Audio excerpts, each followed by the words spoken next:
Hai semua, salam sejahtera Malaysia. Selamat petang tuan-tuan dan puan-puan. Satu isu menarik yang saya nak sampaikan hari ini, saya pasti ini sudah pasti dinanti ramai orang.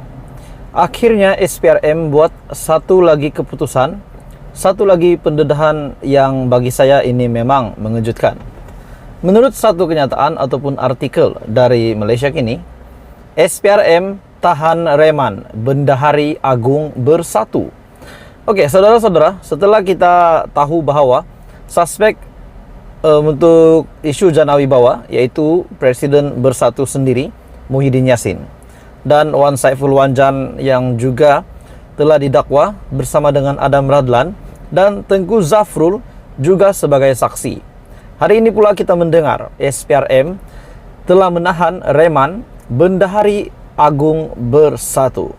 Saudara-saudara, ini satu pendedahan yang mengejutkan. Okey, sebelum saya meneruskan, saya meminta jasa baik anda untuk bantu channel ini dengan menekan butang like, share dan subscribe. Seorang pemimpin kanan bersatu ditahan SPRM ataupun Suruhanjaya Pencegahan Rasa Malaysia untuk membantu siasatan agensi terbabit. Bendahari Agung Bersatu Muhammad Saleh Bajuri kini berada dalam tahanan SPRM selepas pihak berkuasa terbabit mendapat kebenaran daripada mahkamah untuk meremannya selama 2 hari. Ya, memang betul dia, Muhammad Saleh, ditahan, kata sumber itu kepada Malaysia Kini. Okey, saudara-saudara, saya rasa ini satu lagi tahanan yang pasti mengejutkan Muhyiddin Yassin dan seluruh kepimpinan Perikatan Nasional dan semua parti-parti komponen di dalam PN. Muhammad Saleh mempunyai latar belakang sebagai ahli korporat sejak beberapa dekad lalu. Dia dilantik menjadi Bendahari Agung Parti Bersatu ataupun parti berkenaan pada tahun 2016. Terdahulu, portal Desta Online yang memetik sumber tidak didedahkan identitinya mendakwa SPRM cuba memohon lanjutan tahanan reman Muhammad Saleh. Sementara itu, ketika dihubungi, sumber SPRM turut mengesahkan penahanan Muhammad Saleh, namun dia tidak menjawab pertanyaan lanjut mengenai kemungkinan reman dilanjutkan. Dalam pada itu, penangkapan reman Muhammad Saleh dibuat ketika Bersatu terpalit dengan isu rasuah dan salah guna kuasa, khususnya membabitkan ahli parlimen Tasik Gelugor, Wan Saiful Wanjan. Jadi saudara-saudara, satu demi satu nama yang akhirnya didedahkan, satu demi satu nama yang menerima dakwaan dan juga ditahan. Hari ini pemimpin ataupun pemimpin kanan Bersatu yang ditahan oleh SPRM, dan sudah pasti ini satu kejutan besar, keputusan Muktamad SPRM yang pasti mengejutkan ramai orang di seluruh Malaysia. Menurut sumber ini juga, dia merupakan bekas Ketua Penerangan Bersatu yaitu Wan Saiful Wanjan yang kini yang memang kita tahu sudah meletakkan jawatan. Bulan lepas, SPRM juga merekodkan keterangan daripada Presiden Bersatu Muhyiddin Yassin berhubung siasatan pihak berkuasa ke atas akaun bank parti terbabit yang kini masih dibekukan. Setelah akaun bank Bersatu dibekukan, dan sudah pasti kepimpinan Bersatu mahu akaun bank mereka untuk dicairkan. Namun, sehingga hari ini akaun bank tersebut belum lagi dicairkan.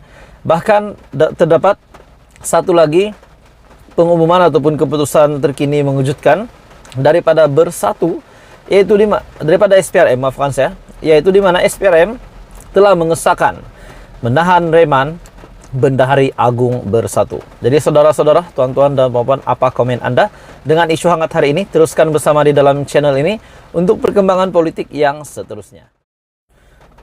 Halo semua, salam sejahtera Malaysia.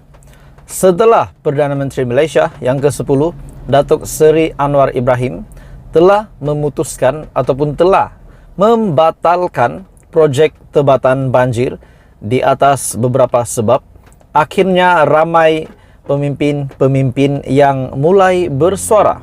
Dan salah satu yang bersuara adalah Tuan Ibrahim, yaitu Timbalan Presiden PAS. Menurut Tuan Ibrahim, yaitu Datuk Seri Tuan Ibrahim daripada PN Kubang Krian, beliau berkata, beliau hairan apabila Perdana Menteri mengumumkan penjimatan kira-kira RM2 bilion selepas 6 proyek tebatan banjir ditamatkan.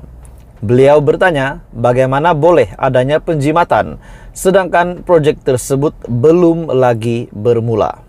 Saya rasa pelik sebab proyek yang nak ditamatkan ini belum mula, belum laksana, belum ada surat setuju terima, belum lantik kontraktor.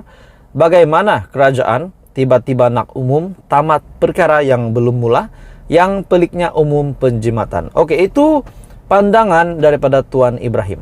Saudara-saudara, tuan-tuan dan puan-puan semua, saya pasti dengan kenyataan ataupun pengumuman daripada Perdana Menteri Datuk Seri Anwar Ibrahim bahawa penjimatan tahun ini ataupun penjimatan penggunaan kewangan ataupun ekonomi di negara Malaysia pada hari ini di bawah pimpinan Datuk Seri Anwar Ibrahim, maksudnya mesti ada sebab kenapa Anwar Ibrahim membuat kenyataan tersebut, dan berkaitan juga pembatalan projek tebatan banjir. Menurut Tuan Ibrahim, saya fikir kalau kita tunda projek tersebut, bukan penjimatan dapat dicapai, tapi kerajaan berdepan kerugian pula, menurut Tuan Ibrahim ketika membahaskan Belanjawan 2023 di Dewan Rakyat pada Rabu. Tegasnya, Perdana Menteri Datuk Seri Anwar Ibrahim perlu menjelaskan isu penamatan kontrak itu kepada Dewan Rakyat. Datuk Rosol Wahid dari PN Hulu Terengganu kemudian mencela, menyatakan Perdana Menteri mungkin tidak faham apa yang dikatakan beliau berhubung isu tersebut. Oke, saudara-saudara, adakah memang Anwar Ibrahim sebagai Perdana Menteri tidak faham apa yang diusulkan? Oke, kita teliti semula. Beliau sebagai Menteri Keuangan dan Perdana Menteri yang telah membentangkan Belanjawan 2023, dan kita dapat lihat adakah komen hari ini daripada Tuan Ibrahim dan juga daripada PN Hulu Terengganu mempunyai motif politik ataupun memang mempunyai satu tujuan, yaitu untuk kebaikan. Jadi kita dapat tahu bahawa memang ada juga respon positif melalui pembentangan Belanjawan 2023 daripada Datuk Seri Anwar Ibrahim. Projek tebatan banjir, setuju atau tidak apa yang dicakapkan Perdana Menteri, mungkin tak faham apa yang diperkatakan atau tidak faham burung tiung bercakap soal Rosol. Jadi saudara-saudara, adakah kenyataan mereka ini memang mempunyai niat untuk melawan, semata-mata untuk melawan ataupun untuk kebaikan? Disebabkan kita tahu PN adalah pembangkang pada hari ini. Dewan kena dapatkan penjelasan yang jelas tentang isu ini, balas Tuan Ibrahim. Pada 6 Desember 2020 Anwar mengarahkan beberapa kelulusan terakhir termasuk projek tebatan banjir bernilai RM7 bilion dibatal dan dihentikan serta-merta kerana tidak mematuhi peraturan serta diluluskan secara rundingan terus. Mungkin bagi saya, tuan-tuan dan bapak semua, maksud penjimatan daripada Perdana Menteri adalah sekiranya projek ini tidak diteruskan, yaitu projek yang bernilai RM7 bilion dibatalkan, sudah pasti RM7 bilion ini, dana projek ini boleh digunakan untuk benda yang lain. Jadi saudara-saudara, apa komen Anda? Teruskan bersama di dalam channel ini. Untuk perkembangan terkini. Jangan lupa bantu channel ini dengan menekan butang like, share, dan subscribe.